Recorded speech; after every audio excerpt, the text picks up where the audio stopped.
Good morning to all of you. एग्जामेट के online platform पर आप सभी का एक बार फिर से हार्दिक स्वागत है, हार्दिक अभिनंदन है। हम लोगों ने केमिकल काइनेटिक्स की पीवाईक्यू सीरीज फर्स्ट कर ली थी। आज हम करेंगे पीवाईक्यू सीरीज सेकंड। पहले की सीरीज की तरह ही अपने इस सीरीज के अंदर भी दो टॉपिक पहले पेंडिंग रहते हैं, पहले उनको कंप्लीट करते हैं और उसके बाद अपनी सीरीज की शुरुआत करते हैं, जिसके अंदर होंगे प्रीवियस ईयर क्वेश्चंस जो आपके पूछे गए हैं नीट और आईआईटी के अंदर। चलो करते हैं आज के काम की शुरुआत। लेकर प्रभु का नाम, बोलो जय श्री राम।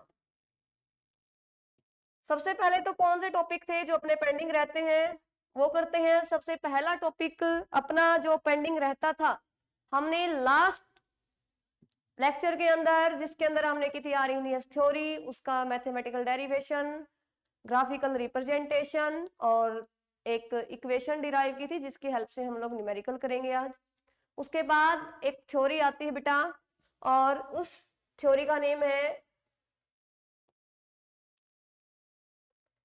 Collision theory.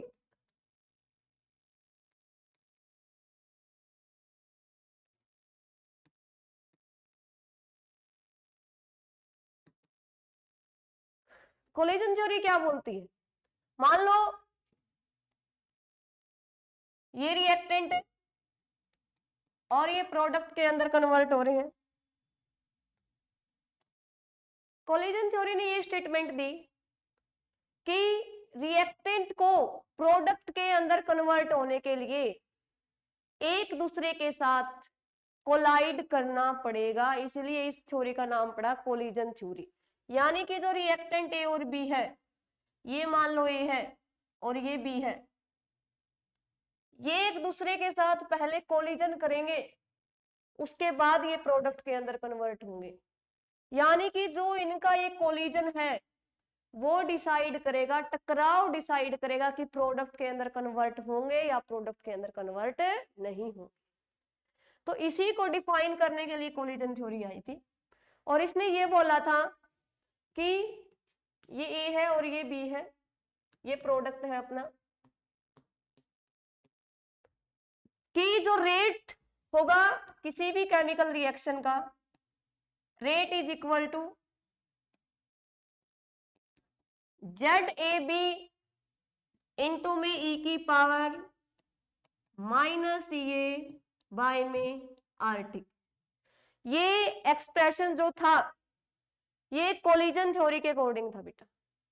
अब ये जेड ए बी क्या है?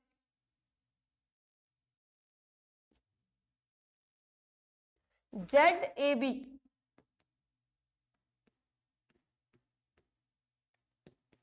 कोलिजन फ्रीक्वेंसी, यानी कि किस फ्रीक्वेंसी के साथ जो रिएक्टेंट है वो आपस में कोलाइड कर रहे हैं उसको बोलेंगे कोलिजन फ्रीक्वेंसी, यानी कि collision frequency between the molecules of A and B. कैसे डिफाइन करेंगे कोलिजन फ्रीक्वेंसी को? The collision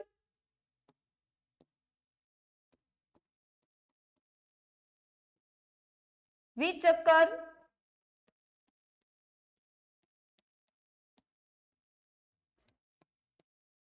per second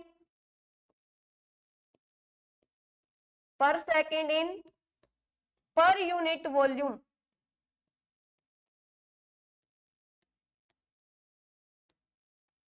is known as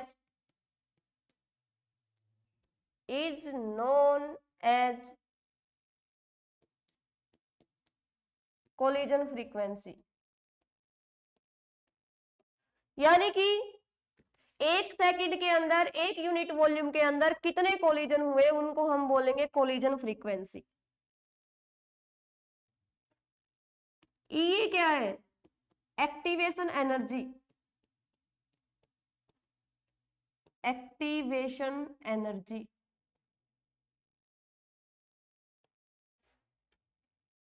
are क्या है? Gas constant.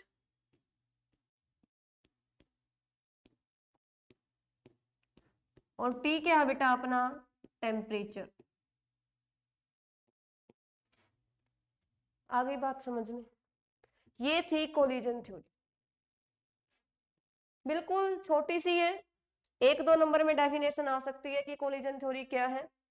इसके अंदर जो अपना प्री एक्सपोनेंशियल फैक्टर था उसकी जगह सिर्फ और सिर्फ जेड ए भी कोलिजन फ्रीक्वेंसी को लेकर आ गए। क्या है collision frequency? The collision were which occur in per unit second in per unit volume is known as collision frequency. आगे देखिए बेटा कि इसके अंदर थोड़ी सी इंप्रूवमेंट की गई, इस थ्योरी के अंदर थोड़ी सी इंप्रूवमेंट की गई। और वो इंप्रूवमेंट क्या थी? वो इंप्रूवमेंट ये थी कि सारे के सारे कोलिजन आपके प्रोडक्ट के अंदर कन्वर्ट नहीं होते। इस चीज को कैसे समझ सकते हैं हम लोग? जैसे कि हम लोग कोई कंपटीशन एग्जाम दे रहे हैं, तो जरूरी तो नहीं कि जितने भी हम एफर्ट लगाएं उसके अंदर पहली बार दें, दूसरी बार दें, तीसरी बार दें कि वो क्लियर ही हो जाए। यानी कि सारे के सारे कोलिजन भी प्रोडक्ट के अंदर कन्वर्ट हो, ये जरूरी नहीं है। तो इसके लिए क्या जरूरी है भाई? ऐसे कोलिजन जिसकी एनर्जी थ्रेशोल्ड एनर्जी से ज्यादा हो, वही किसके अंदर कन्वर्ट होते हैं? प्रोडक्ट के अंदर कन्वर्ट होते हैं। उन्हीं को बोला गया है आपका इफेक्टिव कोलिजन। यानी कि कोलिजन तो है ही है, कोलिजन तो होना ही चाहिए आपका, लेकिन वो कोलिजन कैसा होना चाहिए? इफेक्टिव होना चाहिए। यानी कि मेहनत तो हम लोग कर ही रहे हैं, लेकिन उसका रिजल्ट अच्छा कब आएगा? जब हमारी जो मेहनत है वो क्या होगी बेटा? इफेक्टिव होगी। उसके अंदर कम से कम इतनी पहुंच होगी कि वो एग्जाम को क्लियर कर पाए। तो इसके अंदर भी यही है कि इफेक्टिव कोलिजन होना चाहिए, इफेक्टिव कोलिजन।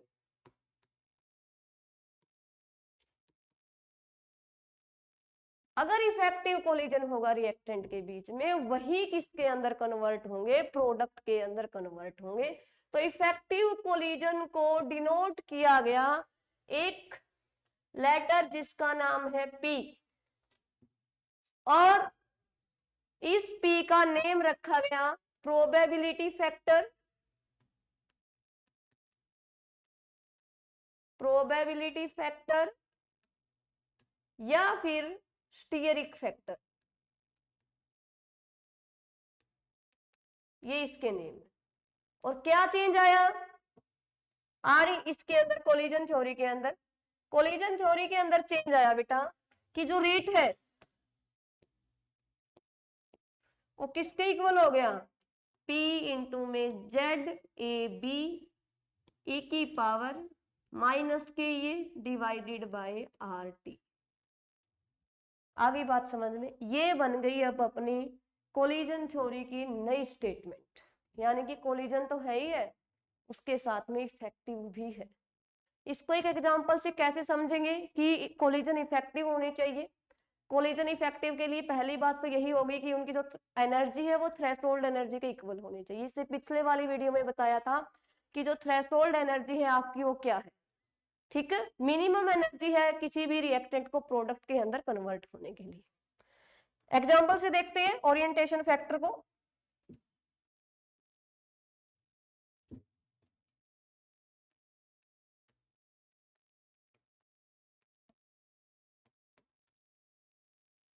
मान लो ये अपने पास कोई रिएक्टेंट है और OH नेगेटिव इसके ऊपर एज ए न्यूक्लियोफाइल अटैक कर रहा है। इससे प्रोडक्ट बनाने के दो तरीके हैं। दो तरीके क्या क्या बेटा? देखो, इस OH के पास दो तरीके हैं। इसके ऊपर डेल्टा नेगेटिव चार्ज आ जाएगा क्योंकि हेलोजन फैमिली से बिलोंग करता है ब्रोमीन, और halogen are more electronegative in nature than carbon. और इसके ऊपर क्या आ गया? पॉजिटिव। अब ये न्यूक्लियोफाइल इसको रिप्लेस करेगा, तो इसको रिप्लेस करने के दो तरीके हैं। दो तरीके क्या है? एक तो इसके पास जाके इसको फोर्स करें रिमूव करने के लिए, यानी कि ये भी नेगेटिव है डेल्टा नेगेटिव, और इसके पास ही डेल्टा नेगेटिव OH आ रहा है इसको रिमूव करने के लिए। तो नेगेटिव नेगेटिव के बीच में क्या होगी? रिपल्सन। तो यहां से कोई भी प्रोडक्ट नहीं बनेगा, नो प्रोडक्ट। लेकिन एक दूसरा तरीका क्या है? ये OH बैक साइड से अटैक करे और यहां से कौन रिमूव हो, Br नेगेटिव। बात समझ में आ गई, यानी कि ये Br नेगेटिव तो बाहर जा रहा है और ये अंदर, तो प्रोडक्ट क्या बन गया, प्रोडक्ट बन गया OH H H और H, यहां प्रोडक्ट बन गया, वहां प्रोडक्ट नहीं बना। किस चीज का डिफरेंस था बेटा, ओरिएंटेशन का, अप्रोच करने का डिफरेंस है कि यहाँ न्यूक्लियोफाइल OH नेगेटिव किस तरीके से अप्रोच कर रहा है और यहाँ OH नेगेटिव किस तरीके से अप्रोच कर रहा है। बात समझ में आ गई। यही थ्योरी थी अपनी कोलिजन थ्योरी। कोलिजन थ्योरी के अंदर पहले तो ये बोला गया कि कोलिजन होना रिक्वायरमेंट है, 1 सेकेंड के अंदर 1 यूनिट वॉल्यूम के अंदर जितने कोलिजन होंगे उनको बोलेंगे कोलिजन फ्रीक्वेंसी, ठीक है। फिर बोला गया कि जो कोलिजन है वो सिर्फ कोलिजन होने से ही काम नहीं चलेगा, वो कोलिजन आपके इफेक्टिव भी होने चाहिए। तो इफेक्टिव होने के 2 ही तरीके हैं, एक तो ओरिएंटेशन ठीक हो उसकी अप्रोच करने की, और दूसरी उनकी जो एनर्जी है वो थ्रेशोल्ड एनर्जी के इक्वल हो। आगे बात समझ में। दूसरा टॉपिक जो इस यूनिट का रिमेन रहता था अपना, वो है सूडो फर्स्ट ऑर्डर रिएक्शन। इसकी डेफिनेशन पूछ लेता बेटा बोर्ड के पेपर के अंदर, सूडो फर्स्ट ऑर्डर इक्वेशन या reaction, pseudo first order reaction. तो देखिए क्या है इसके अंदर,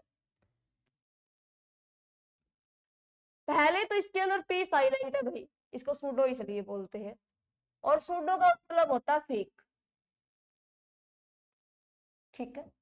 ऐसी रिएक्शन जो रियलिटी के अंदर फर्स्ट ऑर्डर नहीं होती लेकिन हमें वो कैसी दिखती है, फर्स्ट ऑर्डर रिएक्शन, उनको बोलते हैं pseudo first order reaction. Definition कैसे लिखेंगे इसकी, the reaction in which one reactant is taken in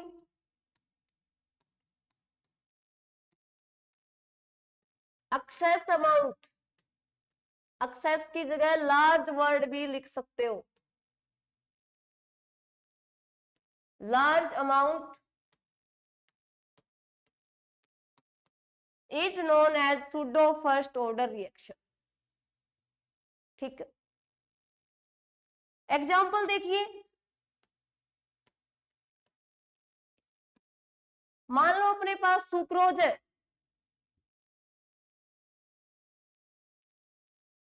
और इसी का दूसरा नेम है बेटा केन शुगर,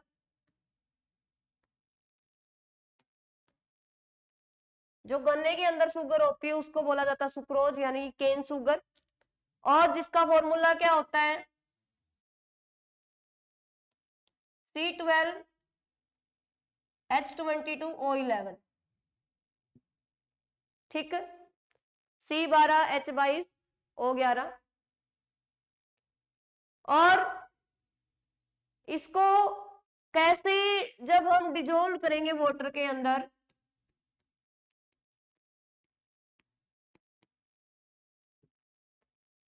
तो ये किसके अंदर कन्वर्ट हो जाती है,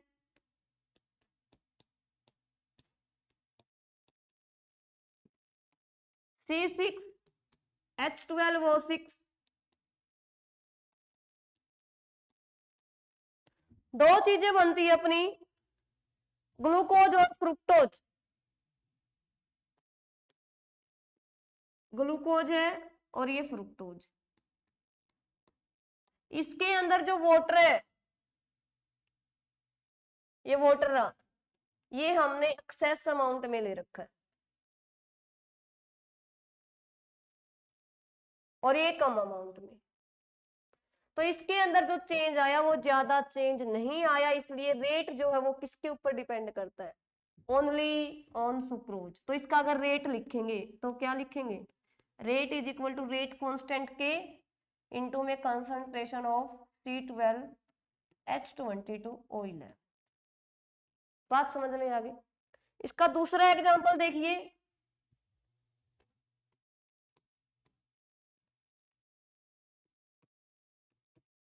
इथाइल एसीटेट, इथाइल एसीटेट का फॉर्मूला है ये। इसकी जब हाइड्रोलिसिस करते हो,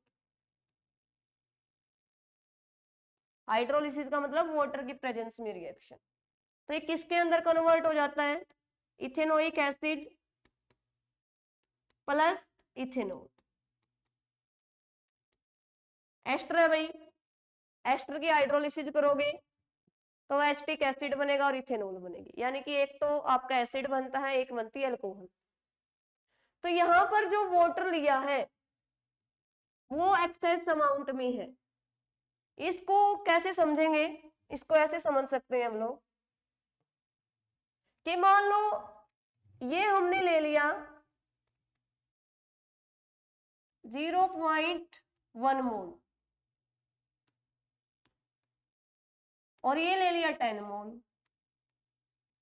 दोनों के रिएक्शन से ये बन रहे हैं, तो जो प्रोडक्ट बनेंगे वो किसकी हेल्प से बनेंगे, जितना कम वाला यूज हुआ है, क्योंकि दोनों से प्रोडक्ट बन रहा है। अगर ये खत्म हो गया तो ये अकेला क्या कर लेगा, और ये भी 0.1, तो वाटर बच कितना गया, 10 मोल में से सिर्फ और सिर्फ यूज हुआ 0.1, तो रिमेन रह गया बेटा 9.9। तो इसका मतलब है बहुत ही कम डिफरेंस है इसके और इसके अंदर, इसलिए जब रेट निकालते हैं तो इसकी वैल्यू को ऑलमोस्ट कांस्टेंट मान के चलते हैं। जो तो रेट है अपना वो किसके ऊपर डिपेंड कर रहा है, सिर्फ कंसंट्रेशन ऑफ इथाइल एसीटेट। बात समझ में आ गई सबको। बोर्ड में ये क्वेश्चन बेटा आपका बार बार पूछा जाता है, define pseudo first order reaction या फिर define pseudo unimolecular first order reaction. ठीक है, तो सबसे पहले तो सूडो का मतलब क्या हुआ, फेक, यानी कि ऐसी रिएक्शन जो हमें दिखने से फर्स्ट ऑर्डर नहीं दिखेगी लेकिन होगी फर्स्ट ऑर्डर। ठीक है, दिखने से तो लग रहा है कि इसके अंदर दो रिएक्टेंट है तो ये सेकंड ऑर्डर होनी चाहिए, लेकिन क्या है, फर्स्ट ऑर्डर है। क्यों, क्योंकि एक reactant in which one reactant is taken in large amount या फिर एक्सेस अमाउंट। आगे बात समझ में, यस और नो। आगे देखिए कैसे करते हैं इन चीजों को। ये ऑलमोस्ट हमने अपनी पूरी यूनिट कवर कर दी है 4-5 लेक्चर के अंदर ही, बिल्कुल आपके ज्यादा लेंथी लेक्चर भी नहीं है, 20-20 25-25 मिनट के मैक्सिमम लेक्चर हुए हैं। पीवाई के सीरीज एक पहले डाली थी 3 लेक्चर के बाद, अब एक लेक्चर फिर हमने आर्हेनियस का किया है और टेम्परेचर का किया है रेट कांस्टेंट के ऊपर। आज दूसरे लेक्चर में हमने ये दो टॉपिक किए हैं, कौन कौन से, कोलिजन थ्योरी और ये सूडो फर्स्ट ऑर्डर रिएक्शन। ठीक है, अब फटाफट से करते हैं series practice.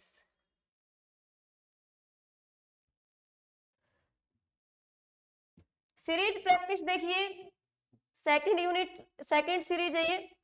For a reaction activation energy is 0, ई जो है आपकी वो 0 दे दी और रेट कांस्टेंट की वैल्यू 200 केल्विन के ऊपर इतनी दे रखी बेटा। रेट कांस्टेंट बताना है इस टेम्परेचर के ऊपर क्या होगा, यानी कि दो टेम्परेचर दे रखे हैं, इसका मतलब आर्हेनियस इक्वेशन लगेगी। गैस कांस्टेंट की वैल्यू आपको गिवन है 8.314 जूल पर केल्विन पर मोल। ठीक है, ऑलमोस्ट यही वैल्यू यूज की जाती है अपनी गैस कांस्टेंट की। तो एक्टिवेशन एनर्जी 0 दे दी, फटाफट से फॉर्मूला बताइए, क्या पढ़ा था हमने, फॉर्मूला पढ़ा था लॉगरिथम K2 बाय में K1 is equal to EA by में 2.303 R 1/T1 माइनस 1/T2, ये फॉर्मूला पढ़ा था बेटा। T1 भी दे रखा है, K1 भी दे रखा है, K2 भी दे रखा है, K2 पूछ रखा है, यानी कि हमें यहां से K2 की वैल्यू निकालनी है और साथ में जो एक्टिवेशन एनर्जी है वो भी 0 के इक्वल दे रखी है, तो ये ब्रैकेट इसके साथ मल्टीप्लाई में है। अगर यहां 0 पुट करेंगे तो ये सारी वैल्यू क्या हो जानी है, 0। ठीक है, तो यानी कि क्या डेरिवेशन आया अपने पास, log K2 बाय में K1 इज इक्वल टू 0। आगे बात समझ में? ठीक है, ये एक्टिवेशन एनर्जी 0 थी तो ये 0 के बराबर लिख दिया। इसके बाद क्या करें भाई, क्वेश्चन के अंदर अगर एक्टिवेशन एनर्जी 0 है तो log k2 बाय k1 किसके बराबर आ गया? 0 के बराबर आ गया। अब 0 वैल्यू किसकी होती है? इस साइड भी लॉगरिथम कर लो, log k2 by k1 is equal to log 1 की वैल्यू 0 होती है भाई, log 1 से log 1 कैंसिल आउट हो गया, यानी कि k2 बाय में k1 किसके बराबर हो गया? 1 के बराबर हो गया। तो k2 किसके इक्वल आ गया? k1 के इक्वल आ गया। आगे बात समझ में? यानी कि जो k2 की वैल्यू है वही किसकी वैल्यू है? k1 की वैल्यू है। तो अपने को k2 पूछा था, k1 दे रखा 1.6 इंटू 10⁶ देख लो भाई कौन सा है? ऑप्शन नंबर बी आपका राइट आंसर हो गया। कुछ भी नहीं करना था इस क्वेश्चन के अंदर। सेकंड क्वेश्चन देखो,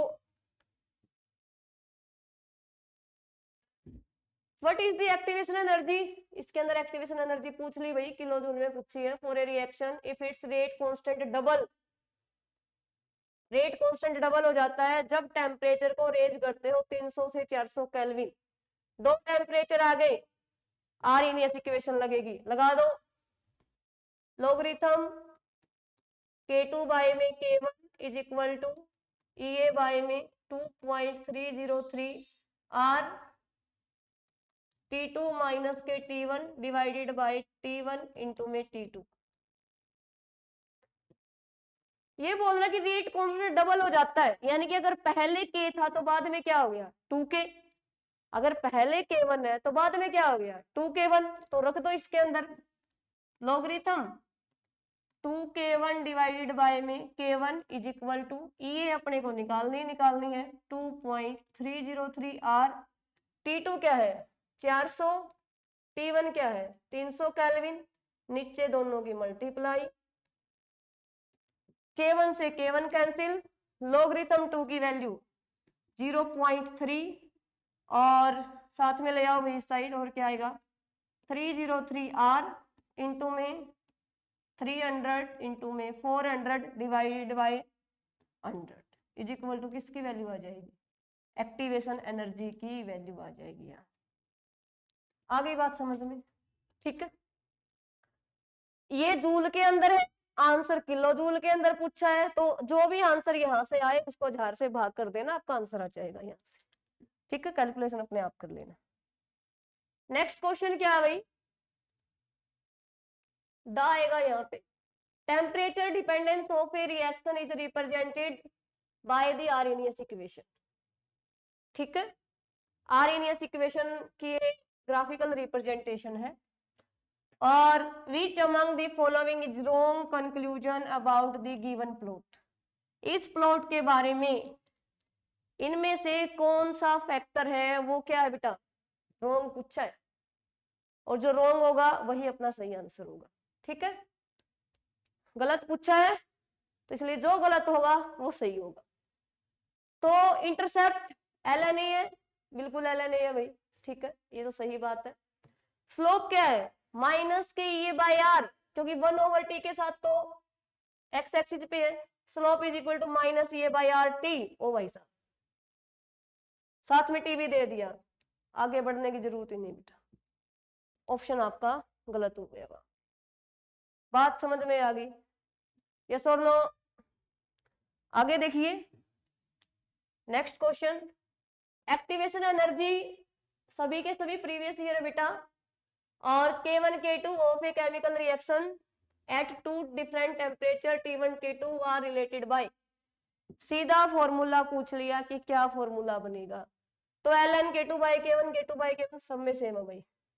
ठीक है, फर्क क्या है? माइनस का कॉमन निकाल रखा है, कईयों में माइनस का कॉमन नहीं निकाल रखा है। ln K2 बाय K1 ये by are 1/T1 minus 1/T2, मेरे को तो यही ठीक लग रहा है। T1 T2 माइनस T1 हो जाएगा, और ये एक्सप्रेशन किसके अंदर है? और ये सेम एक्सप्रेशन इसके अंदर है बेटा। लेकिन ध्यान देने वाली बात है, यहाँ पर माइनस आगे ले रखा है, इस माइनस की वजह से ये ऑप्शन गलत है। प्लस ले रखा है, प्लस कभी आता ही नहीं, एक तो माइनस आएगा ही आएगा। ठीक है, चाहे यहाँ आ जाए चाहे आगे आ जाए, दोनों माइनस दे रखे हैं, ये भी गलत है, तो आपका सही ऑप्शन आ गया ये। बिल्कुल आसान क्वेश्चन है भाई, और ये मेन का पूछा हुआ है तुम्हारा। आगे the rate constant of a reaction is measured at a different temperature and the data plotted in the given figure. The activation energy of the reaction in kilojoule के अंदर क्या होगी, और R आपका कांस्टेंट ही है। ये y एक्सिस है, ये x एक्सिस है, आर्हीनियस इक्वेशन का ग्राफ प्लॉट कर रखा है, तो आर्हीनियस इक्वेशन के साथ इसको कंपैरिजन कर लेंगे बेटा। आर्हीनियस इक्वेशन के साथ कंपैरिजन करेंगे अगर हम लोग, तो उसके अंदर इक्वेशन क्या होती है, ln k is equal to, starting वाली इक्वेशन की बात कर रहे हैं अपनी, माइनस के ए बाय में आर टी प्लस का ln a, यही इक्वेशन होती है वो। ln की ये रहा अपना 10⁻³ अपना क्या होता है ग्राफ के अंदर, अपने वाले ग्राफ को इस ग्राफ से कंपेयर करना है। अपना ग्राफ में क्या करते हैं, यहाँ सिर्फ 1 ओवर टेम्परेचर लेते हैं, इसकी जगह सिर्फ क्या लेते हैं, 1 ओवर टेम्परेचर, यानी कि ये वाला जो फैक्टर है 10⁻³ ये इसमें एक्स्ट्रा है। बात समझ में आ गई। और इस फैक्टर को एक्स्ट्रा फैक्टर कैसे बना सकते हैं हम, इस चीज को, ये चीज 10⁻³ से मल्टीप्लाई कर देंगे, 10⁻³ से क्या कर देंगे, डिवाइड कर देंगे। तो यहाँ के अकॉर्डिंग स्लोप अपना क्या बनेगा, ए बाय में आर 10⁻³ और नीचे भी क्या आ गया 10⁻³ बाय में टी, कुछ फर्क नहीं पड़ा अपना तो, ठीक है, ये माइनस का है। अब इसके बीच में तो ग्राफ प्लॉट कर दिया इसने, इसका मतलब अपना स्लोप क्या बचा है, अपना स्लोप बच गया ये माइनस के ये डिवाइडेड बाय 10⁻³ इंटू में आर। और ग्राफ के अकॉर्डिंग स्लोप क्या होगा, स्ट्रेट लाइन इक्वेशन का अगर ग्राफ प्लॉट किया गया है तो उसका slope m is equal to y/x। आ गई बात समझ में। तो यहां से ग्राफ स्लोप की वैल्यू क्या है, यहां से माइनस के ये बाय में 10⁻³ इंटू में r, ठीक है। और वैल्यू किसकी पूछी है, एक्टिवेशन एनर्जी की। स्लोप के अकॉर्डिंग क्या है, y एक्सिस पर 10 को क्रॉस कर रहा है, x एक्सिस पर 5 को कर रहा है, और स्लोप इसमें माइनस का, तो किसके बराबर आ गया, माइनस के 10/5। तो एक्टिवेशन माइनस से माइनस कैंसिल बेटा, ये की वैल्यू पूछी है तो ये की वैल्यू क्या आ गई, 5 दूनी 10, 2 गुणा में 10⁻³ इंटू में r, ठीक है। किलो जूल में पूछी है, हर एक चीज ध्यान देने वाली है। तो किलो, ये तो जूल में आई है, किलो जूल में पूछेगा तो 1000 से भाग करते हैं, ये इससे कैंसिल हो गया, आंसर क्या आ गया 2 इंटू में r।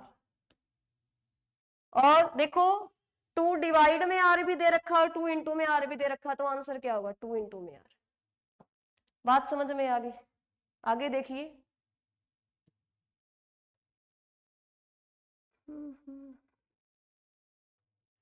the correct reaction profile diagram for a positive catalyst reaction, यानी कि आरएनएस इक्वेशन जब स्टार्ट करवाई थी तो ग्राफ से स्टार्ट करवाई थी, वो बताना है कौन सा एक बढ़िया कैटालिस्ट का एग्जांपल है।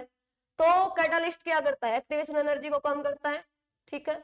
ये विद कैटालिस्ट दे रखी है इतनी तो, और ये विदाउट कैटालिस्ट दे रखी है, ये तो अपोजिट दे दिया इसने।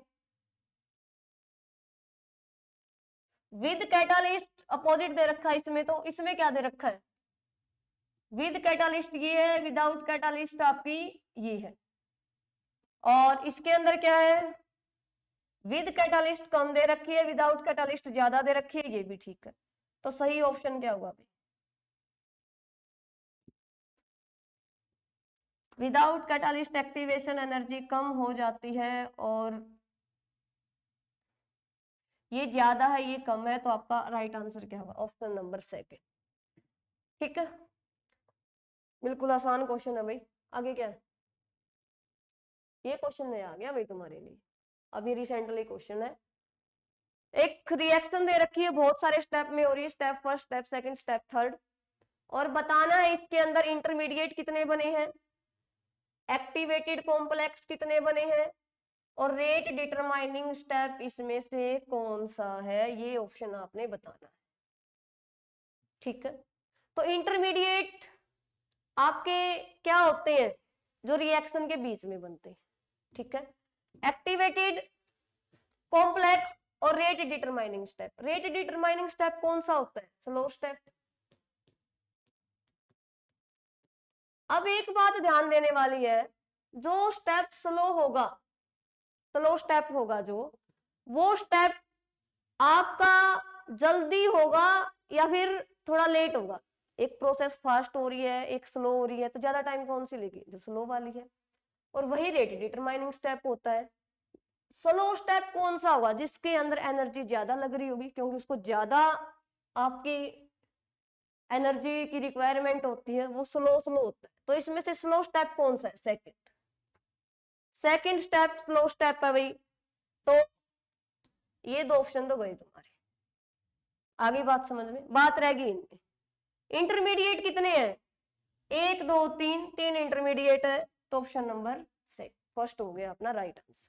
आगे देखिए, rate of reaction water pulse when the temperature change from 300 to 310 kelvin, activation energy, और ये सारे टेम्परेचर से वो है, इसकी वैल्यू दे रखी है, बताना है क्या है। ये क्वाड्रपल्स का मतलब पता होना चाहिए बेटा, क्वाड्रपल्स होता क्या है। इसका मतलब होता है कि जो पहले के वन है rate constant eight a temperature T1, यानी कि 300 केल्विन के ऊपर K1 है, और 310 केल्विन के ऊपर अपना कौन हो गया, K2 हो गया। और ये बोल रहा है जो K2 है ना, वो K1 का 4 गुना हो गया है, यानी कि K2 is equal to 4 into में K1। जो क्वेश्चन पहले था ना डबल वाला, वही सेम क्वेश्चन बन गया। इक्वेशन कैसे लगाओगे, लोगरिथम K2 बाय में K1 is equal to EA by में 2.303 आर T2 माइनस का T1 divided by T1 into में T2। सारी वैल्यूज पुट करनी है। log 4 की वैल्यू कितनी पुट करेंगे, 0.5, 6 या 7 के आसपास पुट करते हैं। ठीक है, EA की वैल्यू निकालनी ही है 2.303, R की वैल्यू दे रखी है 8.314, T2 कितना 310, 310 में से 300 गए, 10 बच गया भाई, दोनों की मल्टीप्लाई। ठीक है, मल्टीप्लाई डिवाइड करना है, आपका आंसर आ जाएगा। आंसर पूछा इन्होंने, सारे के सारे आंसर किलो जूल में है, तो जो आंसर आएगा उसको 1000 से डिवाइड भी करना पड़ेगा। नेक्स्ट क्वेश्चन देखिए, for a first order reaction, एक कोई फर्स्ट ऑर्डर रिएक्शन है और टेम्परेचर जो T है वो डिपेंडेंट है इसके ऊपर, ये तो बोलने की जरूरत ही नहीं है, रेट कांस्टेंट तो टेम्परेचर के ऊपर डिपेंड होता है। इस इक्वेशन को फॉलो कर रहे हैं, प्री एक्सपोनेंशियल फैक्टर A है और एक्टिवेशन एनर्जी E है, पूछी है, यानी कि आपसे A की वैल्यू पूछी है और आपसे एक्टिवेशन एनर्जी की वैल्यू पूछी है, क्या है। ठीक है, इक्वेशन ये दे रखी है, कुछ नहीं करना, इसको अपने वाली इक्वेशन के साथ कंपेयर कर लो। अपने वाली इक्वेशन का मतलब logarithm K is equal to minus के EA बाय में 2.303 RT प्लस के ln A। आगे बात समझ में, ये इक्वेशन थी अपनी स्टार्टिंग की। ठीक है, इसके साथ इसको कंपैरिजन किया है हमने। कंपैरिजन करोगे तो क्या आएगा, log के की जगह log के 1 ओवर टेम्परेचर, यानी कि माइनस के EA बाय में 2.303 R किसके बराबर आएगा। इस इक्वेशन का क्या दे रखा है, स्लोप माइनस के 2000, तो ये माइनस के 2000 के बराबर आ गया। R की वैल्यू तुम्हें गिवन है, माइनस से माइनस कैंसिल हो गई बेटा, ये की वैल्यू निकाल दो 2.303 और R की वैल्यू 8.314 होती है, इनको सबको मल्टीप्लाई करोगे ये की वैल्यू बन जाएगी। ठीक है, ln A की जगह कितना दे रखा है, 6। ठीक है, किसी भी चीज का लॉगरिथम 6 कब आएगा, जब वो चीज खुद क्या होगी, ए इज इक्वल टू 10⁻⁶। आगे बात समझ में, क्योंकि इसके दोनों तरफ ln लेंगे तो ln क्या करेगा, पावर को आगे लेके आएगा। इसका ln लेके देखो, ln a is equal to ln 10⁶, 6 आगे आ गया, log 10 ln 10, और ln 10 की वैल्यू क्या हो गई 1, तो 6 आंसर आ गया। ठीक है, पहला आएगा 6, सारे ही गलत है ये तो, डिसाइडिंग फैक्टर ये रह गया बस। आ गई बात समझ में। नेक्स्ट क्वेश्चन देखिए, the number of correct statement from the following is this. ढंग से क्वेश्चन को पढ़ो भाई, क्या कितनी स्टेटमेंट इसमें से ठीक है वो बताना है हमें, न कि ये बताना कि कौन सी ठीक है या कौन सी गलत है। पैटर्न चेंज हो रहा है आपका क्वेश्चंस का, और ये तो अभी का क्वेश्चन है। Larger the activation energy smaller is the value of rate constant, बिल्कुल ठीक बात है बेटा, क्योंकि जो एक्सप्रेशन है वो क्या है, k इज इक्वल टू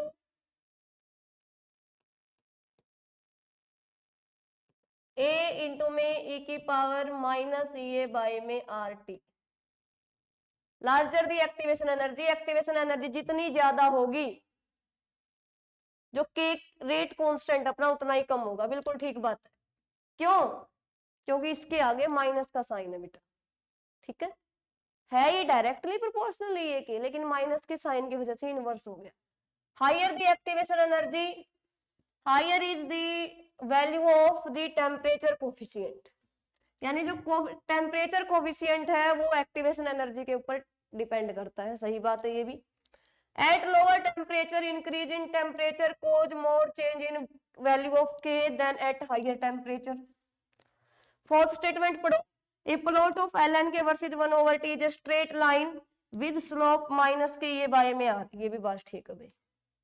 ठीक है, थर्ड स्टेटमेंट में क्या बोल रहा है, लोअर टेम्परेचर के अंदर जब टेम्परेचर इंक्रीज करेंगे तो उसके अंदर के की वैल्यू ज्यादा इंक्रीज होगी हाई टेम्परेचर पर करने की बजाय। ऐसा तो कुछ था ही नहीं, हमने तो ये पढ़ा था कि 10 डिग्री टेम्परेचर अगर इंक्रीज करोगे तो जो रेट वैल्यू है रेट कांस्टेंट की वो ऑलमोस्ट डबल हो जाएगी। हाई लो टेम्परेचर का तो कुछ था ही नहीं। मान लो 20 से 30 कर रहे हैं हम लोग,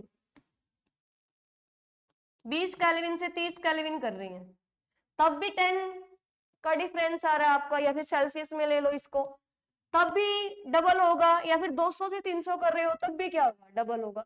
वो तो सिर्फ टेम्परेचर को देखता है ना कि कितना टेम्परेचर चेंज किया, ये नहीं देखा जाता कि किस टेम्परेचर से किस टेम्परेचर तक इंक्रीज किया। बात आ गई समझ में। तो ये हुई गलत, ये तीनों हुई ठीक। तो कितनी स्टेटमेंट ठीक है, 3 स्टेटमेंट ठीक है बेटा। नेक्स्ट क्वेश्चन देखिए, इक्वेशन, ये इक्वेशन दे रखी भाई और एक्टिवेशन एनर्जी बतानी है। देखने से ही पता चल रहा है कि जो इक्वेशन है ये किसकी इक्वेशन है, k is equal to a into में e की पावर माइनस ए बाय में आर टी। ठीक है, आपको निकालना क्या है, आपको इसके अंदर फाइंड आउट करना है एक्टिवेशन एनर्जी, ये फाइंड आउट करना है। ठीक है, इस इक्वेशन का इस इक्वेशन के साथ कंपैरिजन कीजिए तो a की वैल्यू क्या आ गई 6.5 इंटू में 10⁻12, t की जगह t है और ये केल्विन है बेटा। ए की वैल्यू क्या आ गई माइनस ए बाय में R is equal to minus के 26,000। ठीक है, या फिर यहाँ पर ये मिस प्रिंट मिलेगा भाई, यहाँ से ए की वैल्यू निकालो, माइनस से माइनस गई, ए कितने के बराबर आ गई 26,000 गुना में आर। ठीक है, आर की वैल्यू दे रखी है, इसको सोल्व करके लिख देना, आंसर आ जाए। ठीक है, तो सारे के सारे क्वेश्चंस घुमा फिरा के, चाहे वो IIT मेन के हों चाहे वो नीट के हों, एक्टिवेशन एनर्जी से क्वेश्चन आते ही आते हैं, इसके ग्राफ से, इसकी इक्वेशन से, किसी भी फॉर्म में क्वेश्चन आ सकते हैं, ग्राफ की फॉर्म में भी, इक्वेशन की फॉर्म में भी, और जो जर्नल इक्वेशन है पहले वाली इसकी फॉर्म में भी, जो लास्ट में 2 टेम्परेचर की आई थी उसकी फॉर्म में भी। ठीक है, ऑलमोस्ट टॉपिक कवर करने की हमने कोशिश की है कम टाइम के अंदर।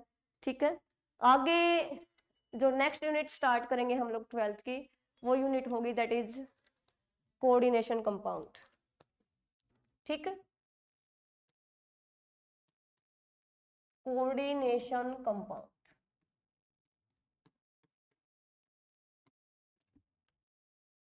ये अपना नेक्स्ट यूनिट है बेटा, ठीक है, और बेहतरीन पीवाईक्यूज के साथ, थ्योरी के साथ, बोर्ड क्वेश्चंस के साथ हम लोग स्टार्ट करेंगे next unit, that is coordination compound. अगर आप लोगों ने 11th में चाहे केमिस्ट्री थोड़ी सी कम पढ़ी हो, उसका इस यूनिट से कोई लेना देना नहीं है। ये यूनिट अपने आप में ही शुरू हो और अपने आप में ही खत्म है। इस यूनिट के अपने खुद के रूल एंड रेगुलेशन है जो इसी के अंदर अप्लाई होते हैं और किसी के अंदर अप्लाई नहीं होते। फॉर एग्जाम्पल मैं तुम्हें बता दूं, जैसे कि ये NH3 है, हम इसका नेम अब तक अमोनिया पढ़ते आ रहे हैं, अमोनिया पढ़ते आ रहे हैं, हैपर प्रोसेस में इसकी फॉर्मेशन होती है। लेकिन इस यूनिट के अंदर ये जो NH3 है, इसका नाम अमोनिया नहीं रहेगा, ठीक है, इसका नेम क्या बन जाएगा, अमाइन, ठीक है। तो इस यूनिट के ये गलत है बेटा, ये ठीक है, खुद के ही रूल एंड रेगुलेशन है, अपने आप में ही शुरू, अपने आप में ही खत्म है।